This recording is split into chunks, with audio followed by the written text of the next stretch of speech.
안녕하세요. 김신정 목사입니다. 저는 가끔 하나님께서 이 세상을 왜 창조하셨는가? 하나님께서 이 세상을 창조하신 목적과 이유는 무엇인가? 라는 그런 질문이 들 때가 있습니다. 아마 이 질문에 답을 찾는 것은 애당초 불가능할 것입니다. 왜냐하면 우리가 하나님의 생각을 알려는 것은 마치 아메바 같은 단세포 동물이 인간의 모든 생각들을 알겠다고 하는 것과 같은 것이고 그것보다도 훨씬 더 큰 격차가 있는 것이기 때문입니다. 하지만 하나님께서 성경을 통해서 우리에게 알려주신 것을 통해서 우리는 하나님께서 이 세상을 창조하신 이유와 목적에 대해서 조금이나마 그분의 의도를 알아볼 수 있는 부분이 있습니다. 최근 물리학계에서는 시뮬레이션 우주론이라는 아주 흥미로운 가설을 이야기하기도 합니다. 우리가 사는 우주가 어떤 고차원적인 존재에 의해서 만들어진 컴퓨터 게임과 같은 컴퓨터 시뮬레이션과 같은 것이라는 그런 생각입니다. 제가 이런 가설들을 사실이라고 믿는 것은 아니지만 하나님께서 이 세상을 만드신 목적을 생각할 때 이것과 연관해서 생각해 볼 부분이 있습니다.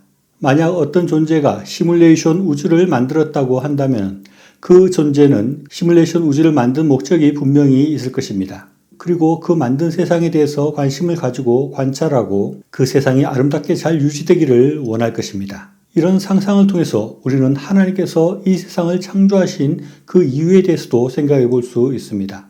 첫째, 하나님은 하나님께서 창조하신 이 세상을 보시고 좋아하고 기뻐하시기를 원하셔서 이 세상을 창조했다고 할 수 있습니다. 어떤 사람들은 하나님이 이 세상을 창조하셨지만 이 세상에 대해서 전혀 관심이 없고 이 세상을 바라보지도 않고 관여하지 않는다라고 말하는 사람들이 있습니다. 이것은 아주 잘못된 생각이라고 할 수 있습니다.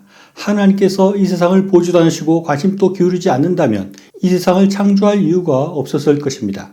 성경은 분명히 하나님께서 이 세상에 대해서 큰 관심을 가지고 끊임없이 지켜보시고 인도하신다고 말씀하고 있습니다. 시편 33편 13절로 14절에서는 이렇게 말합니다. 여호와께서 하늘에서 굽어보사 모든 인생을 통촉하시며 그가 거하시는 곳에서 세상의 모든 거민들을 굽어 살피시는도다 라고 말합니다. 하나님은 하나님이 지으신 온 땅을 두루 살피시고 계시며 모든 사람들의 삶을 보시고 인도하고 계시는 것입니다. 사람들은 악인이 번성하고 이 세상에 많은 악들이 존재하고 끔찍한 일들이 일어나는 것을 보면서 하나님이 없다고 하거나 하나님께서 이 세상에 관여하지 않는다라고 생각합니다. 그러나 하나님께서 사람들처럼 생각하고 사람들처럼 즉각적으로 반응하지 않는다고 해서 하나님이 없다고는 결코 생각할 수 없습니다. 하나님의 생각과 우리의 생각은 다른 것입니다. 하나님은 하나님의 시각과 하나님의 수준으로 이 세상을 바라보고 계시고 이 세상에 관여하고 계시고 이 세상을 이끌고 계십니다. 또한 하나님께서는 이 세상이 아름답게 유지되기를 원하고 있습니다. 창세기 1장 31절 말씀을 보면 하나님이 지으신 그 모든 것을 보시니 보시기에 심히 좋았더라 라고 말씀합니다.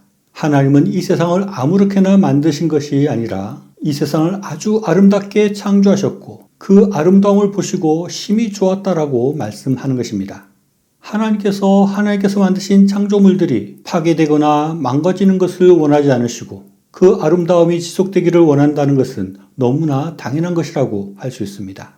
이 세상의 아름다움은 단순히 물리적인 아름다움만 의미하는 것이 아닙니다. 하나님은 하나님의 형상대로 지음받은 사람들이 아름답게 잘 사는 것을 원하시고 그런 모습을 보기를 원하시는 것입니다.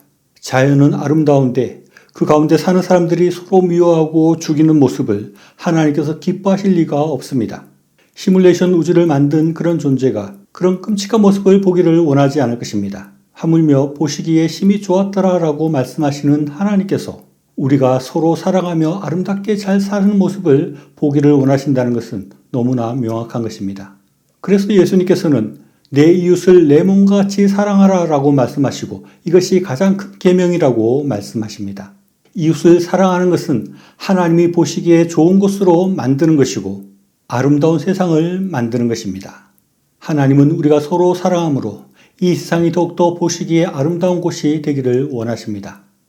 이렇게 아름다운 세상을 보고 좋아하는 것이 하나님께서 이 세상을 만드신 중요한 이유라고 할 수 있습니다.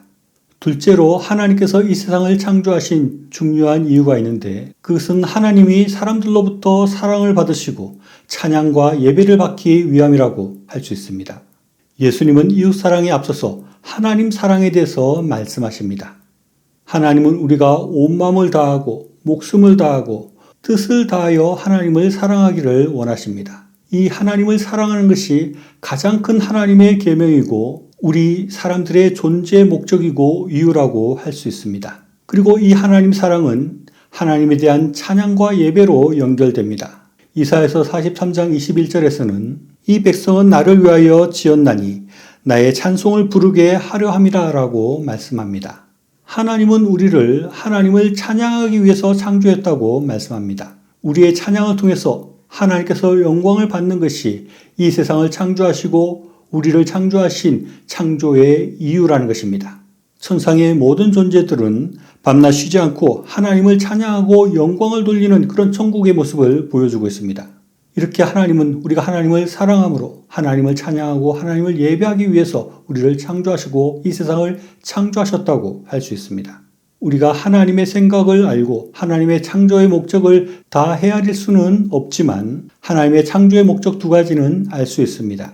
그것은 하나님의 보시기에 좋은 것과 하나님을 찬양하는 것이라고 할 수 있습니다. 우리가 하나님의 창조의 목적에 맞게 사는 것은 우리에게 굉장히 중요한 문제일 수 있습니다. 하나님의 창조의 목적에 맞게 살 때 하나님께서 그런 삶을 좋아하시고 그런 삶을 인정하시고 그런 삶에게 큰 복을 내리실 것입니다. 또 그런 사람에게 하나님은 이 세상의 삶을 넘어서 천국의 삶으로 인도하시고 천국에서도 함께하기를 원하실 것이기 때문입니다. 그렇기 때문에 우리는 하나님께서 창조하신 이 세상을 더 하나님 보시기에 좋게 아름답게 만들려고 노력해야 합니다.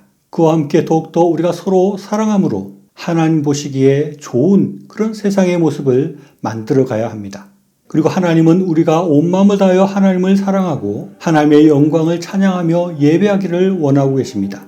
그렇기에 우리는 더 하나님을 사랑하려고 노력해야 하고 더 하나님을 찬양하고 예배하기 위해서 힘쓰는 삶을 살아야 합니다.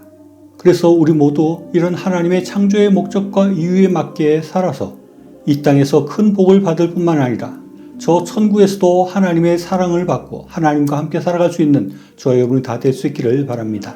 시청해 주셔서 감사합니다.